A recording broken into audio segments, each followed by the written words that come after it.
This week at NASA. 3, 2, 1, drop. Pegasus is away. NASA's Interface Region Imaging Spectrograph, or IRIS mission, is underway. IRIS was air-launched on an Orbital Sciences Corporation Pegasus rocket over the Pacific Ocean near Vandenberg Air Force Base in California. The NASA Small Explorer mission will observe the characteristics of solar material as it moves through the little-understood interface region between the Sun's photosphere and corona that powers the Sun's million-degree atmosphere and drives the solar wind.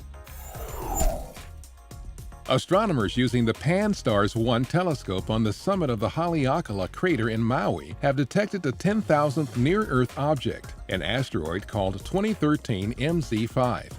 Near-Earth objects are asteroids and comets that can approach the Earth's orbital distance to within about 28 million miles and range in size from a few feet to as large as 25 miles across. 2013 MZ5, about 1,000 feet across, won't approach close enough to Earth to be considered potentially hazardous. 1, 2, 3. Hey, all right. NASA Associate Administrator for Human Exploration and Operations Bill Gerstenmaier and other agency officials attended a ribbon-cutting ceremony at Michoud Assembly Facility for the Vertical Weld Center, where friction stir weld tooling will be used to assemble the core stage of the Space Launch System heavy lift rocket. The event included a tour of the SLS assembly area and an update on work in support of NASA's Orion spacecraft. The first SLS mission, Exploration Mission 1 in 2017, will launch an uncrewed Orion to demonstrate performance of the integrated system prior to a crewed flight. It seems like a long way away when we talk about 2017 or we talk about 2021, but I think when you think about all the manufacturing and all the work and all the hardware and all the systems and all the design work that needs to come together, it's not that far away. The core stage of the SLS, which stands some 200 feet tall, will store cryogenic fuel to feed the rocket's RS-25 engines. NASA is developing the SLS and Orion to provide an entirely new capability for human exploration. Doing a whole lot of different testing.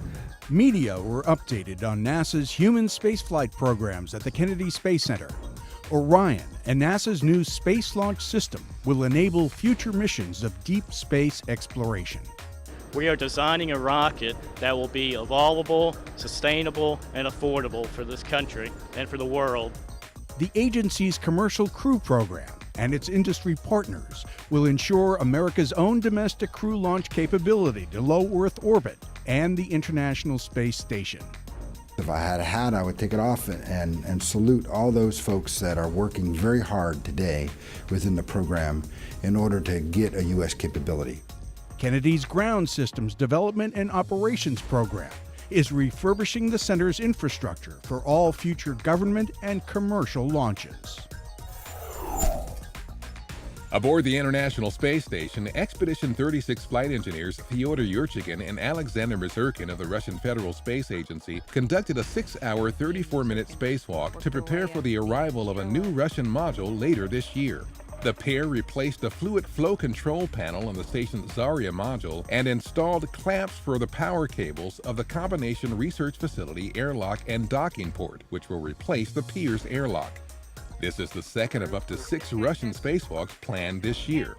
2 U.S. spacewalks by NASA's Chris Cassidy and Luca Parmitano of the European Space Agency are scheduled in July. International Space Station Program Manager Mike Suffredini attended a recent unveiling ceremony at Marshall Space Flight Center for Marshall's upgraded Payload Operations Integration Center, which plans and coordinates the science activities on board the ISS. The reason we're going to unveil this is about research, and where research is managed is right here at Marshall Space Flight Center. The renovated room features a video wall that can be configured to display images and scientific data from multiple experiments and sources. With more than 200 experiments on the station at any time, rapid sharing of information between the ground and the crew in space is important. $100 million Space Shuttle Atlantis attraction is making its debut at the Kennedy Space Center Visitor Complex. Atlantis is raised 30 feet off the ground and rotated at a 43.21 degree angle as if orbiting Earth. providing guests with an up-close 360-degree multi-level view of the orbiter.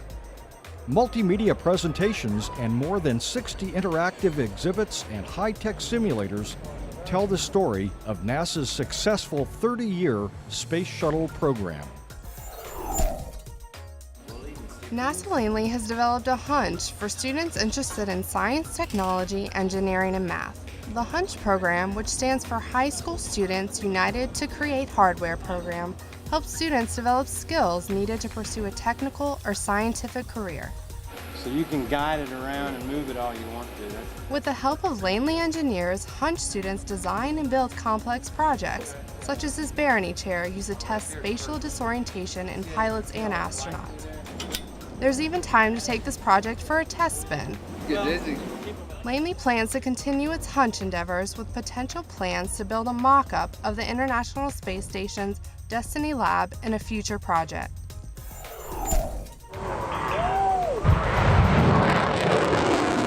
Rocket science students and teachers from across the nation gathered at NASA's Wallops Flight Facility for Rocket Week 2013.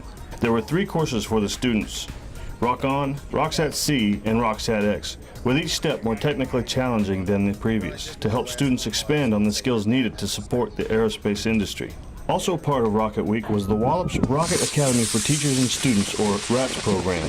RATS provides high school teachers with knowledge about the dynamics of rocketry and the science gained from suborbital sounding rockets to reinforce STEM concepts they teach in their classrooms. 3, 2, 1.